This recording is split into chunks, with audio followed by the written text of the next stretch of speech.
여러분은 복지 천국이라 불리는 스웨덴의 진짜 실체를 아시나요? 제가 그토록 자부심을 가졌던 스웨덴 의료 시스템이 오히려 제 아버지의 생명을 위협할 수도 있다는 사실을 그때는 몰랐습니다. 심장수술 대기 8주. 그 시간은 제게 생명과의 싸움이었죠. 유럽 최고의 의료 시스템이라 자부하던 우리나라가 정작 위급한 순간에는 한낱 대기 번호표만을 손에 쥐어줬습니다. 그리고 마지막 희망을 걸었던 곳은 놀랍게도 한국이었어요. 많은 사람들이 만류했죠. 아시아의 작은 나라에 아버지의 생명을 맡기는 게 무모하다고들 했습니다. 하지만 그곳에서 제가 목격한 건 제가 알던 의료의 개념을 완전히 뒤바꿔 놓은 충격적인 현실이었습니다. 13시간의 비행 끝에 마주한 그들의 세계는 스웨덴의 오랜 자부심을 단 4분 만에 무너뜨렸으니까요. 스웨덴 달라나 마을의 아침은 늘 평화로웠어요. 높은 세금을 내는 만큼 완벽한 사회보장 제도가 뒷받침되는 곳이었죠. 의료, 교육, 노후연금까지 모든 것이 국가의 보호 아래 있었고 요람에서 무덤까지라는 말이 가장 잘 어울리는 나라였습니다. 특히 의료 시스템은 스웨덴인의 자부심이었어요. 일반 진료비는 방문당 20유로 정도의 소액만 내면 됐고 연간 의료비 상한제 덕분에 114유로 이상은 절대 지출할 필요가 없었죠. 입원실도 하루 10유로면 충분했고 처방약도 연간 224유로가 넘으면 전액 무료였습니다. OECD 국가 중에서도 손꼽히는 완벽한 의료 복지 국가였죠. 하지만 그날은 달랐어요. 평소 건강하시던 아버지가 주방에서 물을 마시려다 그대로 쓰러지신 거예요. 구급차를 부르자 15분 만에 도착했지만 그때부터 제가 알던 복지국가의 민낯과 마주하게 됐습니다. 응급실에 도착하고 간호사에게 달려가 아버지의 심장 통증을 호소했지만 돌아온 건 조금만 기다려주세요라는 답변뿐이었어요. 아버지의 심박수는 185까지 치솟았고 혈압은 60에 40까지 떨어졌습니다. 의사를 만나기까지 무려 1시간이 걸렸고 CT 촬영 결과를 받는 데만 4시간이 더 소요됐죠. MRI 판독 결과는 충격적이었어요. 심장으로 이어지는 2개의 굵은 혈관이 거의 막혀 있었고 나머지도 심각하게 좁아져 있었죠. 하지만 더 큰 충격은 그 다음이었습니다. 수술 대기 시간이 최소 8주, 비용은 487만 크로나 약 6천만 원에 달했어요.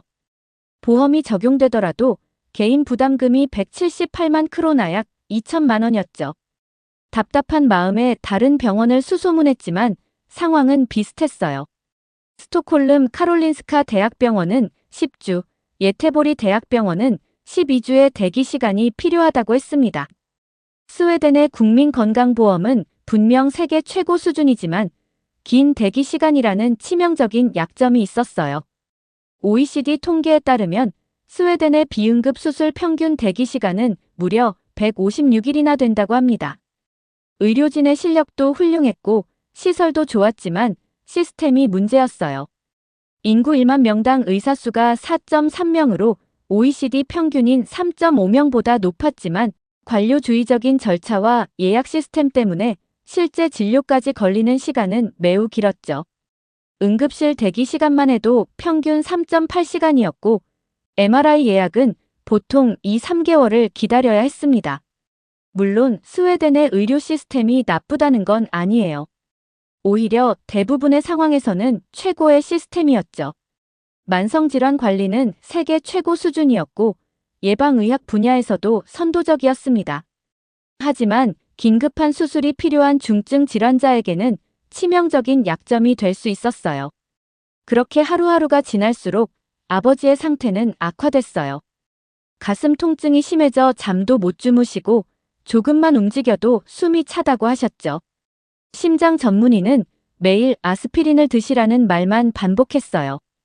8주를 기다리는 동안 아버지의 생명이 위험할 수도 있다는 생각에 밤잠을 설쳤습니다. 복지국가의 이면에는 이런 현실이 있었어요. 세금을 많이 내는 만큼 기본적인 의료 서비스는 보장되지만 정작 필요한 순간에는 도움을 받지 못할 수도 있다는 거죠. 당시만 해도 몰랐어요. 제가 믿어 의심치 않았던 스웨덴의 의료 시스템이 어쩌면 아버지의 생명을 위협할 수도 있다는 사실을요. 그리고 곧 제 인생을 완전히 바꿔놓을 선택을 하게 될 줄도 몰랐습니다. 아버지의 상태가 날이 갈수록 나빠지는 걸 지켜보는 건 고통스러웠습니다. 8주라는 대기 시간이 저에겐 8년처럼 느껴졌어요. 그러던 중 우연히 한 의학 포럼에서 한국의 심장질환 치료 성과를 알게 됐습니다. 처음엔 반신반의했어요. 아시아의 작은 나라가 어떻게 이런 성과를 낼 수 있을까 의심스러웠죠. 하지만 자료들을 찾아볼수록 놀라웠습니다. 심장 수술 성공률 99.1%, 합병증 발생률 1.2%, 그리고 수술부터 퇴원까지 평균 5일.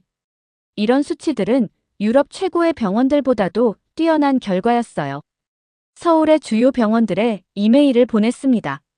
놀랍게도 다음날 답장이 왔고 그날 저녁에는 화상 상담까지 진행됐어요.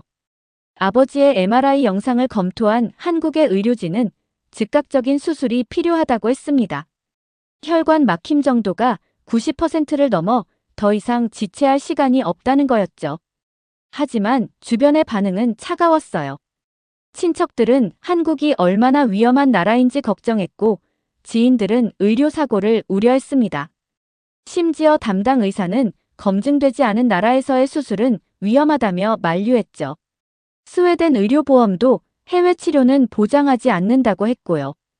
비용도 큰 문제였어요. 한국에서의 수술 비용은 4,200만 원. 거기에 항공료, 숙박비, 간병인 비용까지 더하면 총 6천만 원이 필요했습니다. 저희 가족의 전 재산과 맞먹는 금액이었죠. 결국 달라나의 집을 담보로 대출을 받아야 했어요. 그래도 희망이 있었습니다. 한국 병원의 국제진료센터에서 보내온 자료들은 체계적이었어요. 입국부터 퇴원까지의 일정이 상세하게 계획되어 있었고 24시간 통역 서비스도 제공된다고 했습니다.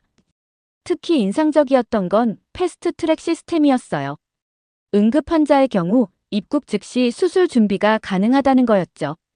결정적이었던 건 다른 환자들의 후기였습니다. 독일, 러시아, 싱가포르 등 전 세계 환자들이 한국에서 치료받은 경험을 공유하고 있었어요. 특히 북유럽 환자들의 만족도가 98%에 달한다는 통계가 눈에 띄었습니다. 마침내 비행기 표를 끊었습니다. 인천까지 가는 13시간의 비행 동안 제 선택이 옳은 것인지 수없이 고민했어요. 하지만 이제 돌이킬 수는 없었습니다. 저희를 태운 비행기가 이륙할 때 아버지는 제 손을 꼭 잡으셨어요. 그 손길에서 느껴지는 믿음이 저에게는 큰 용기가 되었습니다. 비행기 창 밖으로 구름을 바라보며 생각했어요. 부모님 세대는 스웨덴 복지라는 안전한 울타리 안에서 살아왔지만 이제는 그 한계를 넘어서야 할 때가 온 것 같았습니다. 어쩌면 이 선택이 우리 가족의 인생을 완전히 바꿔놓을지도 모른다는 예감이 들었어요. 도착까지 아직 8시간이 남았습니다. 저는 한국어로 된 기본적인 인사말을 연습하며 곧 마주하게 될 새로운 희망을 그려보았습니다. 아버지는 이제 깊이 잠드셨네요. 부디 이 선택이 옳기를, 그리고 아버지가 건강을 되찾으시기를 간절히 기도했습니다. 인천공항에 도착하자마자 모든 것이 달랐습니다. 예약된 리무진이 공항 출구에서 대기하고 있었고 국제진료센터 직원이 직접 마중 나와 있었어요. 병원까지 가는 길에서 의료 코디네이터는 이미 아버지의 차트를 훤히 꿰고 있었습니다. 병원에 도착하자마자 일사천리로 진행됐어요. 접수부터 기초검사까지 30분이 채 걸리지 않았습니다. 피검사, 심전도, 흉부 엑스레이까지 모든 검사가 신속하게 이뤄졌고 결과는 실시간으로 의료진에게 전달됐죠. 검사실 사이를 이동할 때마다 간호사들이 휠체어를 밀어주셨고 매 순간 아버지의 상태를 체크했어요. 심장내과 교수님은 검사 결과를 보자마자 심각한 표정을 지으셨습니다. 심근경색이 올 수 있는 매우 위험한 상황이라고 했어요. 스웨덴에서는 아직 괜찮다고만 하던 상태였는데 이곳에서는 즉각적인 수술이 필요하다고 했습니다. 그날 밤 호텔로 돌아가려는 순간 아버지가 갑자기 가슴을 부여잡으셨어요. 당직 간호사가 즉시 심전도를 찍었고 1분도 지나지 않아 순환기내과 당직 교수가 달려왔습니다. 심장 수치가 위험 수준이었고 응급수술이 결정됐죠. 가장 놀라웠던 건 의료진의 대응 속도였어요. 응급실 도착부터 수술실 입실까지 단 17분. 그 사이 수술에 필요한 모든 준비가 완료됐고 마취 전문의부터 심장외과 의료진까지 모두 대기하고 있었습니다. 수술 동의서를 쓸 때도 통역사가 모든 내용을 꼼꼼히 설명해 주었어요. 수술은 4시간 동안 진행됐습니다. 대기실에는 30분마다 수술 진행 상황이 업데이트됐고 간호사가 수시로 와서 제 상태를 살펴주었어요. 밤 11시가 넘었는데도 국제진료센터 직원이 퇴근하지 않고 함께 기다려주었죠. 자정이 조금 넘어 수술이 끝났습니다. 집도인은 막힌 혈관 3곳을 모두 성공적으로 치료했다고 했어요.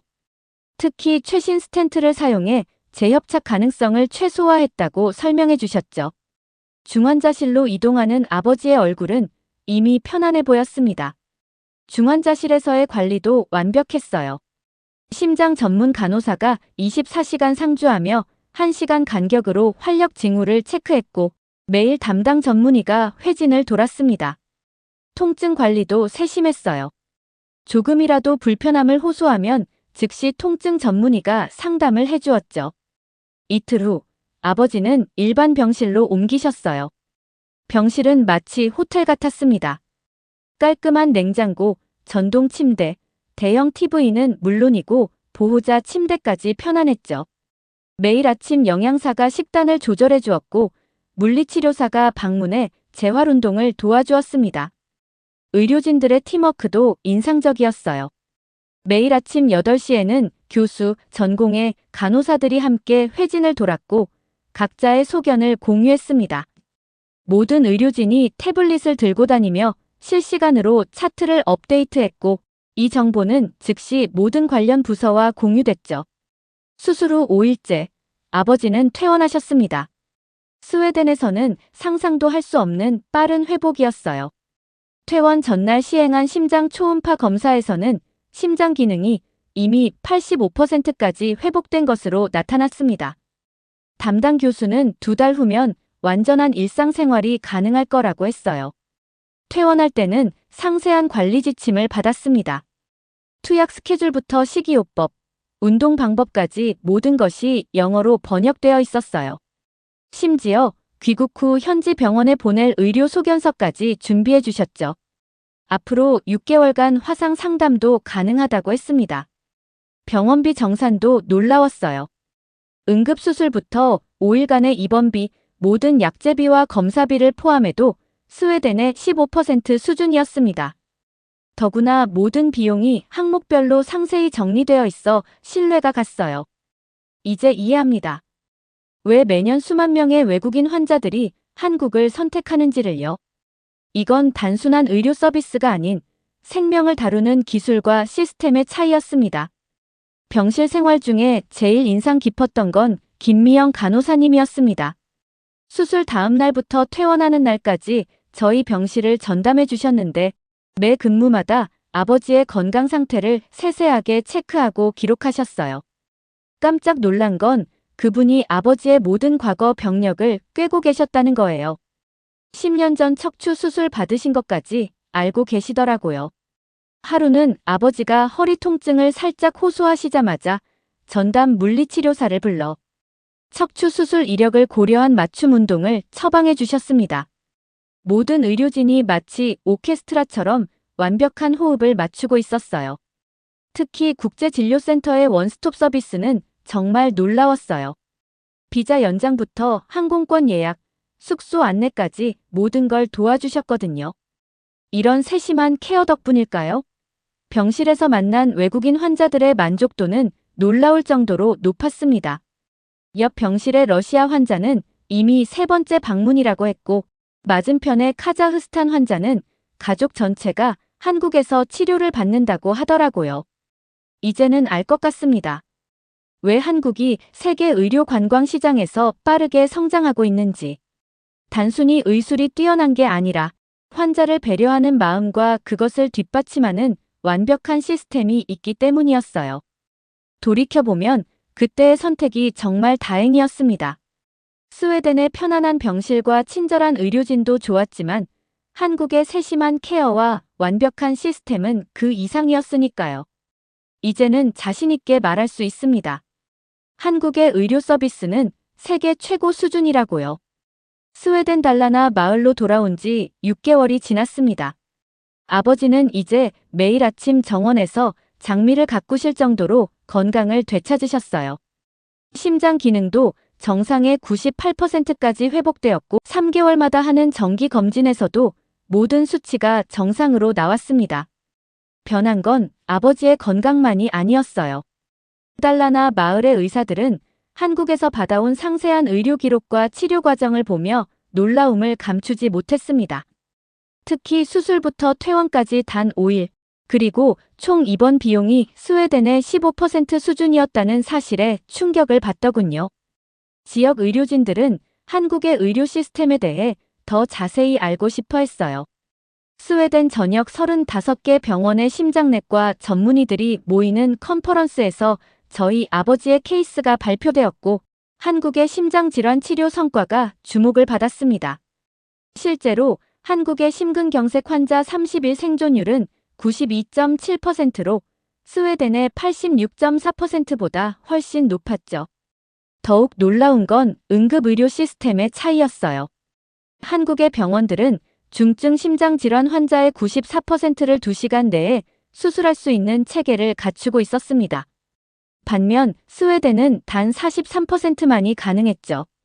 게다가 한국은 심장수술 후 합병증 발생률이 1.2%에 불과했는데 이는 스웨덴의 4.8%에 비해 현저히 낮은 수치였어요. 이런 데이터들이 알려지면서 달라나 지역의 의료 시스템도 조금씩 변화하기 시작했습니다. 응급실 대기 시간을 줄이기 위한 태스크포스가 구성되었고 중증 환자 우선 치료 시스템이 도입되었어요. 심지어 몇몇 의사들은 한국의 의료기관 연수를 준비하고 있다고 합니다. 지역신문에 저희 사연이 실린 후로는 매주 2~3명씩 문의 전화가 오고 있어요. 대부분 위중한 수술을 기다리는 환자 가족들이었죠. 저는 제가 경험한 한국의 의료 시스템을 상세히 설명해 드립니다. 수술 비용, 체류 기간, 통역 서비스부터 식사와 간호 케어까지. 특히 서울의 주요 병원들이 외국인 환자를 위해 구축한 원스톱 의료 서비스 시스템에 대해 많이들 관심을 보이세요. 최근에는 스웨덴 의료보험공단에서도 연락이 왔어요. 중증 질환자의 해외 치료 프로그램을 검토 중인데 한국을 우선 협력국으로 고려하고 있다고 합니다. 실제로 2023년 기준 한국의 의료 서비스 수출액은 전년 대비 32% 증가했고 그중 북유럽 환자가 차지하는 비중이 크게 늘었다고 하네요. 아버지는 이제 달라나 마을의 유명 인사가 되셨어요. 동네 사람들은 아버지를 한국 기적이라고 부르고 건강해진 모습을 보며 놀라워합니다. 특히 수술 흉터가 거의 보이지 않는 것과 회복이 빨랐던 점에 감탄하시더라고요. 아버지는 이제 한국 드라마도 즐겨보시고 한국 음식도 직접 만들어 드시려고 하세요. 가끔 한국에서 받았던 치료 기록을 들여다보면 새삼 놀랍습니다. 실시간으로 공유되는 검사 결과들, 24시간 대기하는 의료진들, 그리고 퇴원 후에도 이어지는 세심한 관리까지. 이제는 알겠어요. 왜 매년 30만 명이 넘는 외국인 환자들이 한국을 선택하는지, 그리고 그들의 재방문율이 85%나 되는지를요. 달라나 마을의 봄은 여전히 평화롭습니다. 하지만 이제는 달라졌어요. 복지국가의 자부심 뒤에 숨겨진 한계를 직시하게 되었고 더 나은 의료 시스템을 향한 변화가 시작되었으니까요. 그리고 그 변화의 중심에 한국이 있다는 사실이 자랑스럽습니다. 구독자님들, 오늘 사연 중 가장 인상 깊은 부분을 댓글로 공유해 다른 분들과 함께 의견 나눠보세요. 저도 읽어보며 소통하겠습니다.